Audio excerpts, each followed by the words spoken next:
นี่ทุกคนตอนนี้ค่อยกาอยู่ห้องหมอเนาะทุกคนเนาะจะเป็นอยู่ห้องหมอเมืองเฮาเนาะเขาไปกวดเนาะแต่ว่านี่กำลังไปกวดทุกคนเนาะแลนนั่นแลนนี่เนาะใช้เวลามันกะหลายชั่วโมงเนาะเป็นน้องสามซาสิแล้วเนาะกับเป็นของง่ายเนาะนี่หลังจากกวดแล้วเนาะพบว่าเลือดเนาะเส้นเลือดมันต่ำนะทุกคนเนาะอยู่ห้องหมอเฮานี่กะบ่สามารถรักษาได้เนาะเขาจะไปส่งห้องหมอแขวงนั่นเองนะทุกคนเนาะนี่เห็นบ่ประมาณนี้นะแต่ว่าค่อยก็อ่านบ่ออกเนาะมันเป็นภาษาอังกฤษหมดนะทุกคนเนาะยิ่งเขาว่าเขาแนะนำแบบนี้นะทุกคนเนาะเส้นเลือดมันต่ำแห้งเนาะเพราะว่าค่อยมันมีพยาธิติดโตอยู่ทุกคนนี่หลังจากนั้นค่อยก็ไปหอโทงหมอแขวงเรียบร้อยนะทุกคนเนาะนี่เห็นบ่จะเป็นประมาณนี้อยู่หมอแขวงนะทุกคนเนาะห้องหมอใหญ่นั่นเองเนาะอยู่แถวหลัก3ทุกคนเนาะ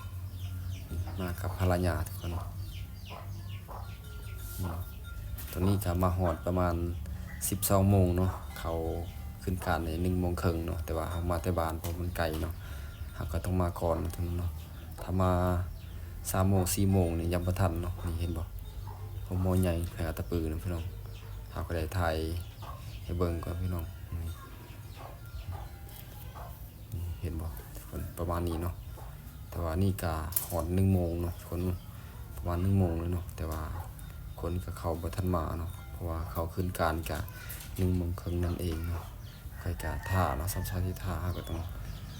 ถ่ายนั้นถ่ายนี้กันทุกคนเนาะ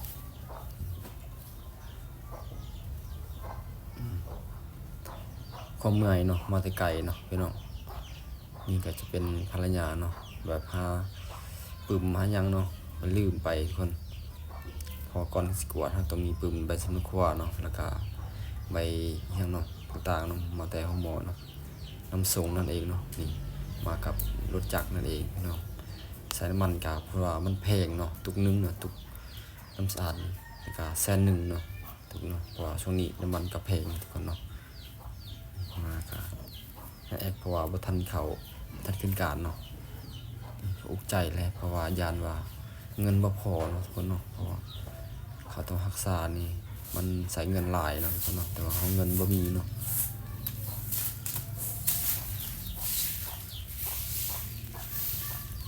เขาก็เก็บเรียบร้อยแล้วนี่ตัวนี้ก็หอดท้องหมอนะเขานั่งเรียบร้อยเลยทุกคนเนาะแต่ว่าคนก็มาบ่ทันหลายเนาะเพราะว่าจำการกับบ่ทันหอดเถื่อเนาะแต่ก็นี่หลังจากหอดเรียบร้อยเนาะเขาให้ไปนอนก่อนทุกคนเนาะแต่ว่าเขาให้นอนเขาก็งงเนาะเพราะว่า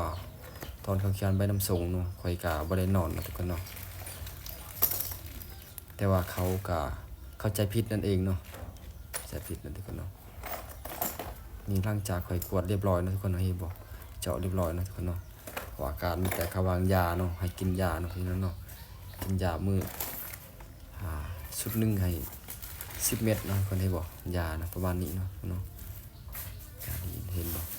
10 เม็ดครับ1เนาะเสาสวยเนาะแรงก็บ่กินเนาะ10 เม็ดคนก็สวยนะทุกคนเนาะกินยาวนะแต่ว่ากินยาตัวนี้ก่อนตัวนี้ก็กินตัวนี้แล้วเนาะกินตัวนี้แล้วก่อนจะกินข้าวเนาะกินข้าวแล้วจะกินตัวนี้เอาตัวนี้ก็เรียบร้อยเนาะสีกลับบ้านนี่รถคนเป็นยังอีก2 อาทิตย์เนาะที่ไปแล้วคนเนาะเอาตัวนี้ก็สำนีทุกคนเนาะ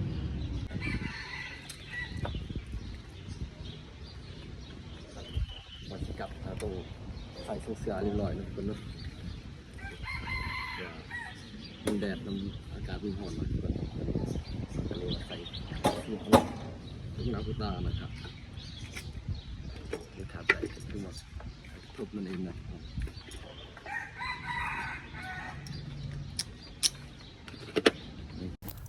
หลังจากนั้นเนาะค่อยกลับบ้านเนาะทุกคนเนาะนี่ก็ได้ก็ได้สตาร์ทรถเนาะเรียบร้อยเนาะที่จะกลับบ้านเนาะทุกคนเนาะเพราะว่ามันเรียบร้อยเนาะ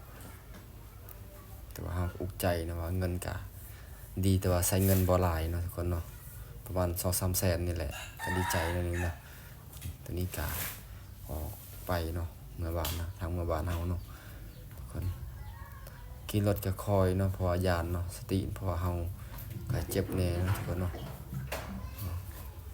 ตอนนี้รถใหญ่เข้ามานะเฮาก็บ่กล้าสิแล่นใบเนาะคนนี้จะเป็นแถวหลัก3เนาะเห็นว่าเฮาก็ดนเนาะบ่เคยไปในเมืองเนาะเฮาก็ย้านรถเนาะเฮาก็ค่อยขี่เพราะว่าจากเฮาสิออกทางซ้ายทางขวาเนาะพี่น้องเห็นบ่ขี่ไปขี่มากะ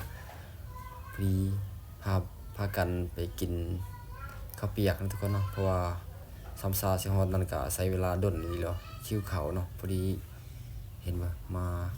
กินข้าวแล้วก็ซื้อน้ำปั่นเนาะทุกคนเนาะนี่เห็นว่าทุ่งน้อยๆก็20,000เนาะ40เนาะ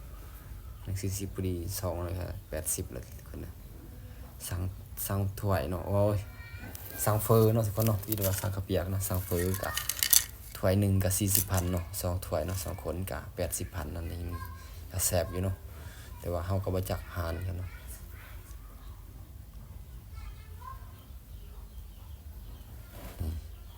ประมาณนี้นะของกินนะทุกคนเนาะ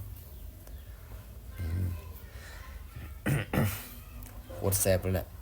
ข้อยก็ใส่มะเผ็ดเนาะใส่หลายเนาะโคตรหลายเผ็ดแล้วเนาะนี่ตอนมันก็น่าจะเป็นซินงัวเนาะทุกคนเนาะเคยเฮ็ดเนาะนี่เห็นบ่เมียข้อยก็มักกินเนาะนี่กินเนาะเพราะว่ามันหิวแห้งเนาะทุกคนเนาะหิวแห้งเนาะ2คนเนาะเพราะว่าแต่เช้าเฮากินข้าวแต่เช้าซื่อๆก่อนเฮามานี่เฮาก็บ่ได้กินข้าวเนาะพี่น้องเนาะตอนนี้ก็อาหารทั่วไปนะอาหารน้อยๆเนาะทุกคนเนาะเขาเฮ็ดเนาะบ่แม่นอาหารใหญ่นะทุกคนใส่เผ็ดความหลายนะกินก็แซ่บอยู่เนาะเพราะนึงมาเฮาหิวข้าวเลยเนาะพี่น้องเนาะเฮาหิวข้าวแต่ว่ากินเฟอนี่ก็ดีอย่างนี้ค่อยก็ซบเอาแล้วแบบนี้กินแบบนี้หิวเนาะค่อยก็หิวแห้งเนาะกินจนบ่หยุดบ่เศร้าแล้วทุกคนเห็นบ่ก็กินโคตรหลายนะคือว่า2ถ้วยก็กินหมดนี่เห็นบ่ผักก็หมดเลยนะผักเนาะกินเนาะหลังจากกินแล้วค่อยแบบแค้นเนาะอยากกินน้ำเนาะจะเป็นต้องกินน้ำตัวนี้เลยเนาะหลังจากนั้นเนาะเมียก็ไปเช็คบิลเรียบร้อยนะก็ได้กลับบ้านทุกคน